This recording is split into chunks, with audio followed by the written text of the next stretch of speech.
In the vast tapestry of the cosmos, where stars are born and galaxies collide, the Andromeda Cluster had long been a realm of order and supremacy.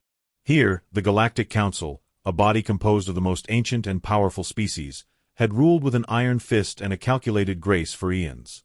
The council seat was the Grand Celestial Chamber on Arcones Prime, an engineered world whose surface glowed with crystalline spires and artificial horizons designed to project power and unity. It was in this revered hall, under the watchful eyes of countless cosmic deities, that the council convened to deliberate on the most unsettling discovery in its storied history: humanity. For millennia, Earth's tiny signals had drifted unheeded into the void. The council sensors, ever vigilant, detected the faint pulses of electromagnetic radiation escaping from the third planet orbiting a modest star in the Milky Way. At first, these signals were dismissed as the inconsequential chatter of a nascent civilization. But as centuries passed and the human race began to harness technologies that defied the expectations of their cosmic neighbors, a ripple of alarm swept through the council. Their once complacent confidence began to erode in the face of a species that not only defied their predictions but actively redefined the boundaries of possibility. Grand Arbiter Zel-Ra, a towering Zelnari with shimmering bioluminescent tendrils and an intellect that spanned millennia, was the first to voice the growing concerns. With a voice resonant as the chiming of distant stars, Zel-Ra declared, "These humans, once thought to be little more than specks in the cosmic dark, have evolved into architects of their own destiny. Their innovations in propulsion, their mastery of quantum forces, and their unyielding spirit compel us to re-examine our assumptions." His words, solemn yet tinged with a hint of awe, echoed throughout the chamber as representatives from the Vorthaki, the Drell Imperium, and other ancient species exchanged uneasy glances. The council had long maintained a strict policy. Any emerging civilization that had not yet joined their order would be given an ultimatum, an invitation to integrate peacefully or face inevitable eradication. This policy had been effective, a silent threat that ensured order in the galaxy. But humanity was unlike any other species they had encountered before. With a history marked by rebellion and innovation, the humans were unpredictable. The council feared that their inherent defiance would make them resistant to assimilation, a potential spark that could ignite a rebellion against the established order. Deliberations continued late into what the council considered the Great Night, a period during which the chamber's vast holographic displays depicted the history of countless conquered worlds. Each image was a testament to the power of the galactic order, worlds that had once been vibrant centers of culture and technology, now reduced to obedient satellite states. Yet, as the display shifted to Earth, the images were different, raw, unrefined, but brimming with a chaotic energy that hinted at limitless potential. A younger council member, Ambassador Zortal of the Drell Imperium, hesitated before speaking. "We have seen countless civilizations crumble under our might, their wills broken and their identities erased. But humanity, their spirit burns differently. They rise from the ashes of their own conflicts. How can we be certain that submission is within their nature?" His voice was laden with uncertainty, a rarity in the often unyielding debates of the council. Zel-Ra's luminous eyes flickered with both wisdom and concern as he addressed the assembly. "Ambassador Zortal, your concerns are duly noted. But we must not allow sentiment to cloud our judgment. The Council's mandate is clear: all civilizations must adhere to the galactic order. Humanity's refusal to conform could upset the delicate balance of power that has maintained order in the cosmos for eons. After hours of intense discussion, the Council reached a decision that would forever alter the course of galactic history. The Council would send emissaries to Earth with a singular message: a decree of submission. The message was simple yet laden with implicit threats. Join the galactic order and relinquish your autonomy, or face complete and utter annihilation. This ultimatum was not intended as a negotiation, but as an incontrovertible demand, a final test of humanity's resolve. In a swift, unprecedented move, a fleet of highly advanced diplomatic vessels was dispatched toward Earth. These ships, sleek and silent, glided through the void with a purpose that belied the deep-seated fear of their makers. Their destination, a planet that had become a symbol of defiance, a crucible of innovation and indomitable will. Back on Earth, the reception to this interstellar decree was as dramatic as it was resolute. Humanity had long been aware of the cosmic community's existence, their myths and legends hinting at beings far older and more powerful than themselves. Yet, The prospect of being forced into a subservient role by an ancient galactic regime ignited a fire in the hearts of Earth's inhabitants. From the highest echelons of government to the grassroots militias scattered across continents, the message resonated: humanity would not be cowed. In the hushed corridors of Earth's strategic command centers, high-ranking military officials gathered to assess the looming threat. Among them stood General Elias Carter, a man whose iron will had already steered humanity through crises that seemed insurmountable. Carter's gaze was fixed on the holographic display of the ultimatum, and his expression was one of unyielding determination. "This is not the time for capitulation," he declared, his voice reverberating with conviction. "We have fought against tyranny before, and we will do so again. We choose our destiny, not as subordinates to an empire that seeks to control us, but as sovereign beings with the right to shape our future." As Earth's leaders rallied their citizens, the diplomatic fleet drew nearer to the planet's orbit. The tension in the galaxy was palpable, an almost tangible charge in the void between the stars. In the grand celestial chamber, the Council awaited the inevitable response with a mix of anticipation and dread. Would humanity bend the knee, or would they ignite a conflict that could shake the very foundations of the cosmos? For a brief moment, the fate of millions hung in the balance, as ancient powers and modern defiance collided. The Council's decree, carved in starlight and sealed with the gravitas of countless eons, now faced its greatest challenge yet, a species that had not only survived the trials of its own making but had thrived amidst adversity. The ultimatum was clear, the path set: submission or war. And as the emissaries prepared to deliver their message on Earth's soil, one fact remained undeniable: the human spirit, resilient and unyielding, was not prepared to bow. Thus, the stage was set for a confrontation that would echo through the corridors of time, a battle for autonomy and identity in a universe where the ancient and the new were destined to collide. The Galactic Council, once the unchallenged arbiter of cosmic order, now found itself standing on the precipice of its own undoing, as humanity's defiant cry for freedom resonated across the stars. The Galactic Council had ruled for millennia with absolute authority, their military might unmatched across the known universe. They had crushed countless civilizations before they could ever become a threat, their fleets razing rebellious worlds to ash. They had no reason to believe humanity would be any different. When Earth's response to their ultimatum arrived, an outright rejection, the Council was stunned. No species had ever refused to negotiate. Even the most defiant races had eventually been forced into submission. But humanity? They had not just refused, they had dared the Council to make their move. The Council did exactly that.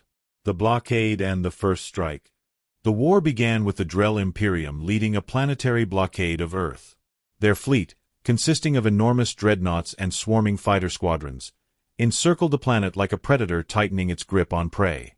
Their plan was simple: cut off Earth's trade routes, isolate them from their colonies on Mars and the moons of Jupiter, and starve them into surrender.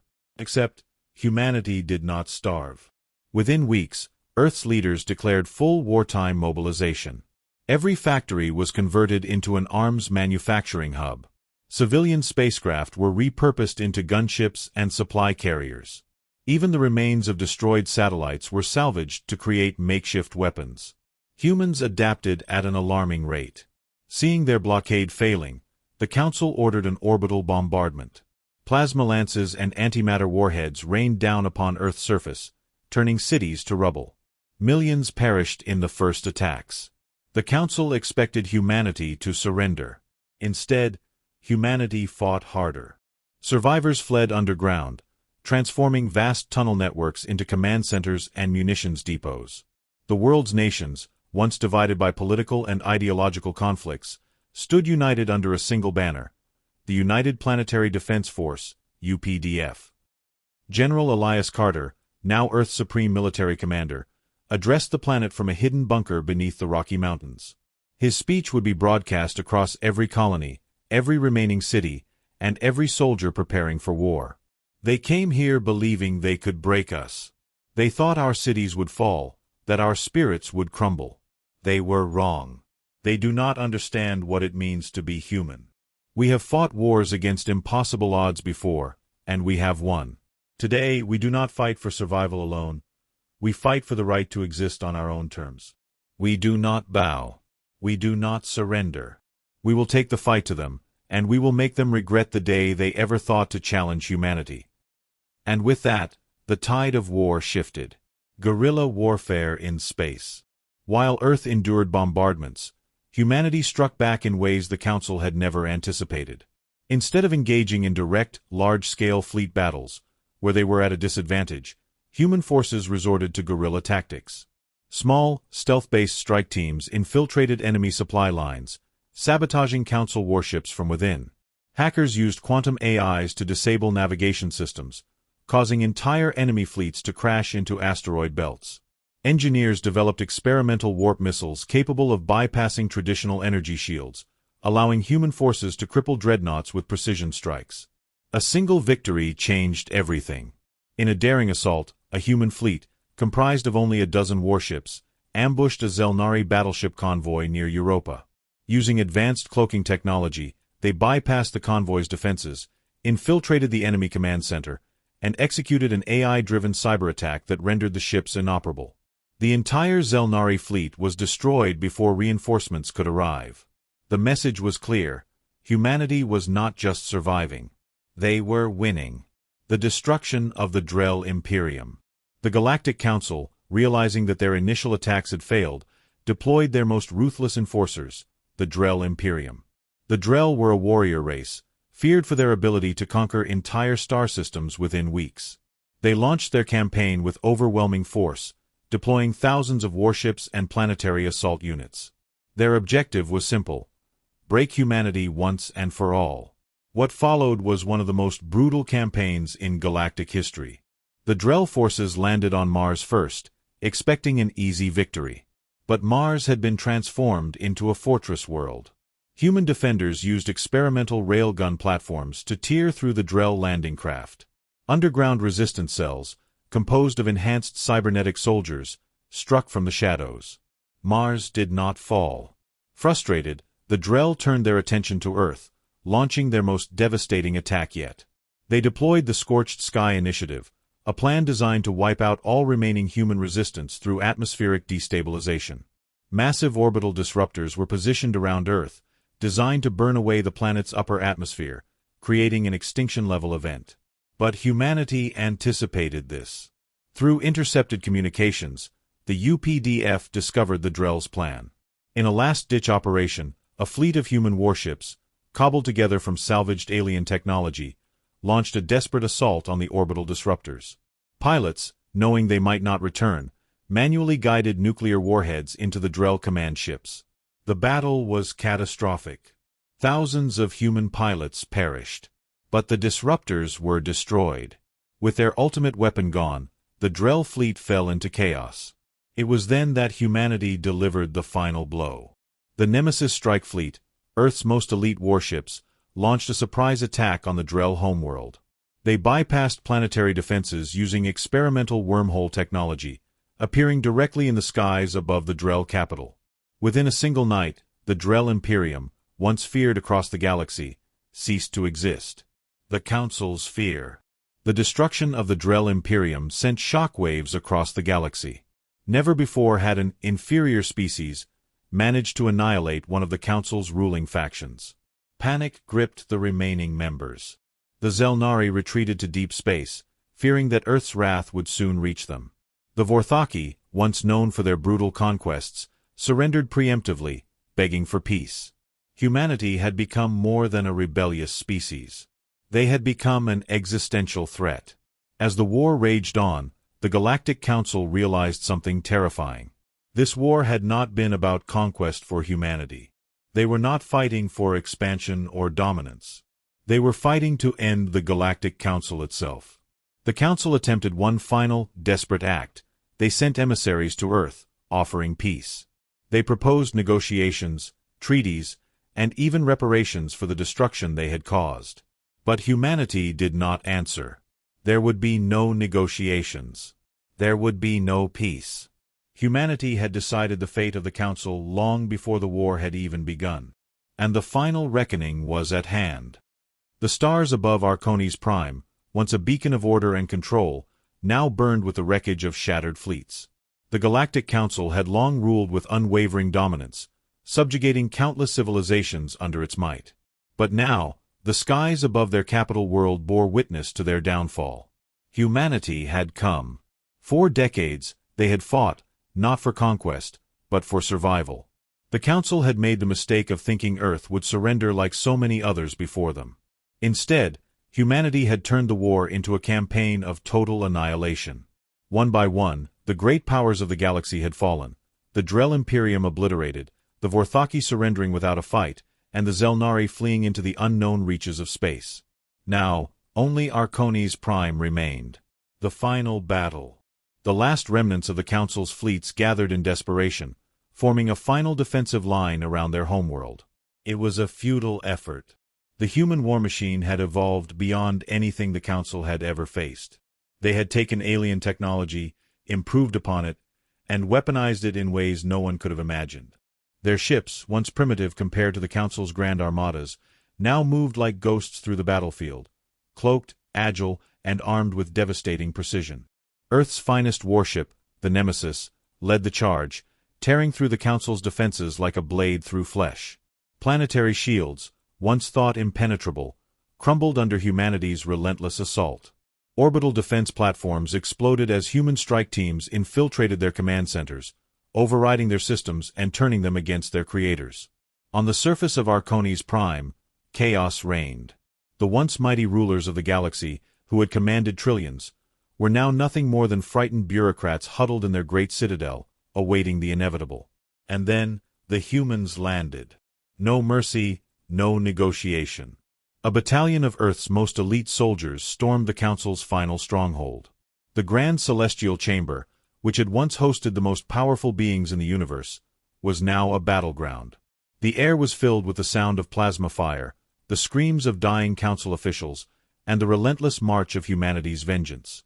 Grand Arbiter Zelra, the last remaining leader of the Council, stood trembling as General Elias Carter entered the chamber. Carter's expression was cold, his uniform stained with the blood of countless battles. Zelra's voice was weak, desperate. "Human, there is still a path forward. We can offer peace. We can rebuild together. You do not have to do this." Carter stepped forward, his voice devoid of emotion. "You offered us no peace when you came to our world. You gave us no choice. We are simply returning the favor." Zelra's bioluminescent eyes dimmed as he realized the truth. There would be no negotiations, no surrender. Humanity had made their decision long ago. With a single shot from Carter's pistol, the rule of the Galactic Council came to an end. A new galactic order. Arcones Prime burned. Its vast cities, once filled with the arrogance of rulers who believed they were untouchable, now lay in ruins. The last of the Council's forces were eradicated, their records wiped from history. And yet, despite their overwhelming victory, humanity did not take the Council's place. They did not seek to rule. Instead, they dismantled the Galactic Council's infrastructure, ensuring that no power like it could ever rise again. They freed the worlds that had been enslaved, leaving them to govern themselves. As Earth's fleet withdrew from the ruins of Arcones Prime, the galaxy stood in stunned silence. Humanity had done the impossible. Not only had they defeated the most powerful empire in history, but they had walked away from absolute power. No longer were they the underdogs of the universe. They were its reckoning. And across the stars, every remaining civilization understood one undeniable truth. Humanity would never kneel.